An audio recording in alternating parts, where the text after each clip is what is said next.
विपत्ति में जब कोई नहीं होता ना तब रोना आता है, और रो के जब भगवान को पुकारा जाता है तो इससे भगवान की बहुत जल्दी प्राप्ति हुई। सच्ची कहते हैं, कोई नहीं, ना रिश्ता, ना परिवार, ना संसार, कोई नहीं प्यारे। जिस दिन तुम सड़ने लगोगे, किसी के काम लायक नहीं रहोगे, उस समय तुम्हें कोई प्यार करे तो हमें बताना। काम लायक हो इसलिए सब प्यार कर रहे हैं। बहुत से लोगों ने रिक्वेस्ट की थी कि आप प्रेमानंद जी महाराज पे वीडियो क्यों नहीं लेके आ रहे हो, तो आज मैं लेके आई हूँ। और मुझे खुद इनके वीडियो पे रिएक्ट करना, मतलब सुनना बहुत पसंद है, बिकॉज बहुत कुछ सीखने मिलता है यार, मतलब लिटरली प्योरेस्ट। तो अब मैं रिएक्ट करने वाली हूँ। बैकग्राउंड में ना बाजू में काम चालू है थोड़ा सा, तो उसका आवाज आ सकता है। I am really sorry for it. Okay, so before I start, hello मैं मोनाली नायक, वेलकम टू माय चैनल नखरे वाली मोना।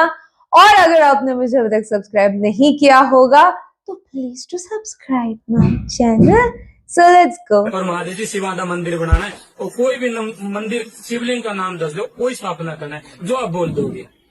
आनंदेश्वर महादेव, आनंदेश्वर महादेव, आनंदेश्वर महादेव, हर हर महादेव। हरिवंश महाराज जी, जंगम योगियों के द्वारा शिव जी के नए मंदिर के लिए जब शिवलिंग का नाम पूछा गया तो आपने आनंदेश्वर महादेव का नाम दिया। तो महाराज जी, उनकी कथा में आता है कि कानपुर का जो आनंदेश्वर धाम मंदिर है महाभारत काल का है, और इसकी स्थापना दानवीर कर्ण द्वारा पूजा किए जाने पर हुई थी। और एक मान्यता के अनुसार एक गाय जिसका नाम आनंदी था प्रतिदिन एक टीले पर जाकर अपना दुग्ध चढ़ाती थी। जब ग्रामीण वासियों को पता लगा तो उन्होंने उसकी खुदाई कराई, तो वहां स्वयंभू शिवलिंग प्रकट हुए, जिसके कारण इस नाम का नाम ये पड़ा। महाराज जी ये कह रहे थे कि आपका कोई इसमें याद छिपी हुई है। हमें तो पता भी नहीं,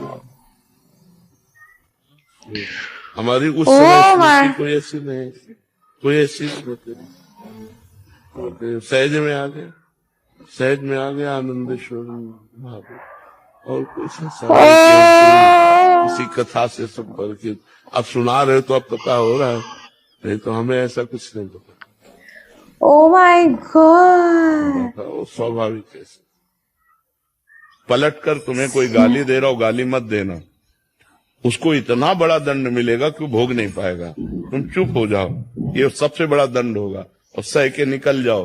तो ये क्षमा श्राप से भी भारी हो गई, उसको भारी दंड मिलेगा। ये रहस्य कोई जल्दी जानता नहीं और मानता नहीं है कि हम चुप कैसे रह सकते हैं। तो इसीलिए तुम और वो दोनों बराबर हो गए, फिर क्या अंतर। अध्यात्मवान चुप होकर शांत होकर सह जाता है, और वो सहनशीलता, वो क्षमा उसके लिए सांप से भी भारी पड़ती है, और वो कहीं ऐसी जगह गिरेगा जहाँ संभल नहीं। सब जगत ठुकराने लगता है। ये जो रोना धोना शुरू कर देते हो कि विशुद्ध कृपा है, जो ये मोह जाल अज्ञान अविद्या ये तुमसे दूर हो रही है, असलियत समझ में आ रही है। भगवान की कृपा की अवहेलना मत कीजिए। यदि तुम्हें कोई तिरस्कार कर रहा है, तुमसे कोई बात नहीं कर रहा है, तुम्हारे सामने भारी समस्याएं आ रही, तो कृपा है हमारे श्री हरि की। अब ऐसा विधान होने वाला है जिससे जन्म जन्म की बिगड़ी बनने वाली है। भगवान जिससे अपना प्रेम देना चाहते हैं उसको सब जगत से ठोकर लगवा देते हैं। जिस पर भगवान कृपा करते हैं उसे जगत में कोई प्यार नहीं, और वो ठुकराया हुआ जगत का जब भगवान के द्वार पर आता है तब निहाल हो जाता है। कृपा तब ठुकराते हैं, ये कृपा होती है। ये बिल्कुल छोड़ दो किसी को, ये समझ में आता है मान से बल देता है तो भूल जाना, तुम्हारे पुण्यों का नाश करके तुम्हारी दुर्गति करा देगा। जो इस भाव में है ना, जीव जंतुओं को ऐसे रांध के खाते हैं, दुर्गति का। अभी जो खाते हो छोड़ दो, भगवान अभी क्षमा कर देंगे। आगे समझ लो, तुम्हारे चुटकी काटे कैसा लगता है, और उसके शरीर में चाकू चला रहे हो, वो जीव नहीं है क्या? वो तड़प नहीं रहा है, उसको आग में जिंदा भूंज रहे हो, तुम्हें भगवान भूंजेंगे। इसी जिंदगी में भोगना पड़ेगा।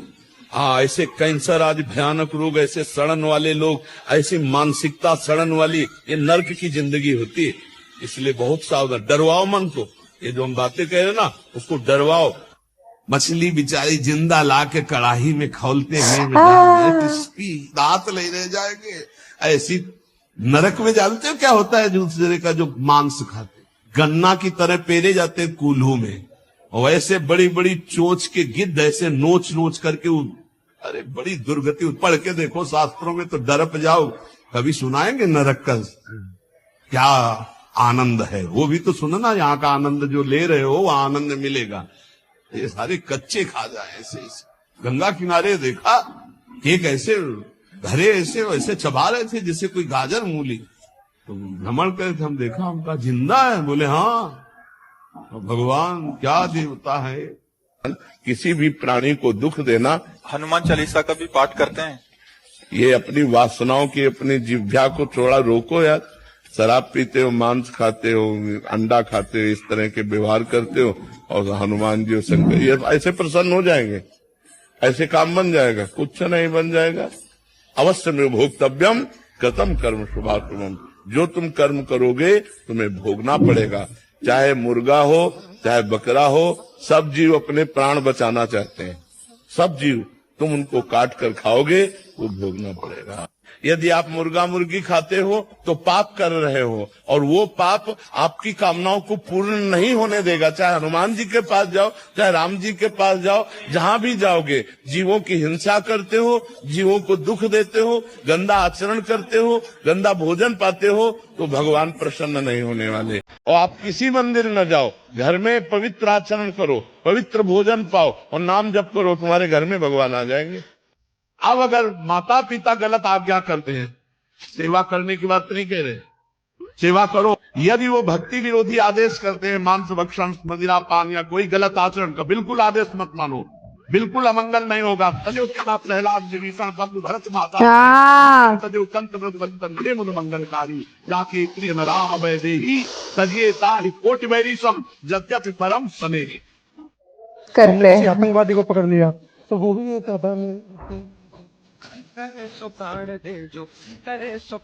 Of course.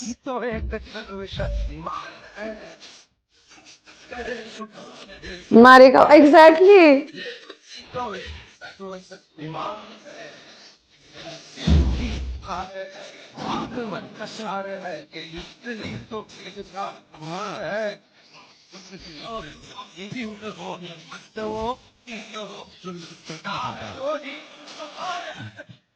सही बात है। वाओ, बहुत कुछ सीखने मिलता है। जैसे मैंने कहा, मैं कभी भी इनके वीडियोस जब रील्स पे आते हैं, मैं कभी भी स्किप नहीं करती। अब माता पिता की बात उन्होंने करी है, बहुत पॉइंट पे था। अभी एंडिंग वाली जो बात करी कि उनको बचाएंगे हम, क्योंकि उनके भी बच्चे हैं, बट वो जो हजारों लाखों लोगों को नष्ट करने का दिमाग रखते हैं, उनको क्यों, कैसे बचा सकते हैं हम यार? वो आए हैं दुनिया में नफरत फैलाने, दुनिया में सारी चीजें गलत करने, और ऐसा कोई भी भगवान नहीं सिखाता है कि ऐसा करो, ठीक है? तो ऐसे लोगों को तो नष्ट ही किया जा रहा है पुराने टाइम से। तो यस, वो भी एक बात थी। फिर प्रेम, और ऐसी बात कि जहां से आपको सब जगह से जब ठुकराया जाता है, मुझे लगता है सिर्फ तभी हमने भगवान को नहीं याद करा। उन्होंने बोला कि तब हम भगवान के पास जाते हैं, भगवान स्वीकार लेते हैं, ऑफ कोर्स। बट मुझे लगता है जब आप खुश हो, जब आपके पास सब कुछ दिया हुआ है, आपके पास प्यार है, पैसा है, अच्छी हेल्थ है, अच्छा परिवार है, सब कुछ है, तब भी आपने भगवान को याद करना चाहिए। एटलीस्ट कुछ नहीं तो रोज उठ के थैंक यू, आपके वजह से मेरे पास इतनी सारी चीजें हैं, जस्ट बिकॉज आप मेरे साथ हो इसलिए। तो मैं बोलती हूँ जब अच्छा समय आता है तब भी नहीं भूलना चाहिए। आई नो भगवान जानबूझ के हमारे लाइफ में संकट डालते सो दैट हमें उनकी याद आए और हम उनके पास जाए, बट क्यों ऐसे करना है जब आप एक्चुअली याद कर सकते हो भगवान को? यू ही रोज, क्योंकि वो आपका डेली का पार्ट बना लो भगवान को, राइट? तो वो है तो हम है, राइट? और जब वो है तो हमको ऐसा लगता है कि यार सब कुछ है। और रही बात नॉनवेज खाने की, तो एक्चुअली मैं नॉनवेज खाती हूँ, मैं झूठ नहीं कहूंगी, और बीच बीच में मुझे एक्चुअली क्रेविंग्स भी होती है नॉनवेज की। आई डोंट नो इफ मैं कभी छोड़ पाऊंगी या नहीं। अगर किसी दिन छोड़ दिया तो मैं उसका अनाउंस तो जरूर करूंगी। तो ये था मेरा रिएक्शन। जितना हो सके लाइक कमेंट शेयर से भर दो गाइज, हो सके तो सुपर थैंक्स भी देना, मेरे चैनल की ग्रोथ के लिए हेल्प हो जाती है। बाकी परत मिळालेचा बाय।